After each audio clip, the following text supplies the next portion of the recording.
আমার বোনের এক ছিল দোষ নাই। ওই শালা রোহন আমার সাথে ঝামেলা হয়েছে বুঝলি, আমার বোনকে বাড়ি থেকে বের করে দিয়েছে। আর তার বোন আমাদের বাড়িতে কিসের লেগে থাকবে? তুমি এক্ষুনি দিদিকে বাড়ি থেকে বের করে দাও। কি রে, কি ভাবছি? হ্যাঁ, আমাদের বোনকে বাড়ি থেকে তাড়িয়ে দিয়েছে। আর তার বোন আমাদের বাড়িতে কিসের লেগে থাকবে? চাপেল আমার বাড়ি থেকে।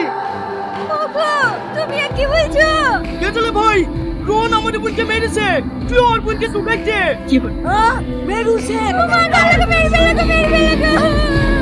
সম্পস, এই নালে তুই আমার ভয়।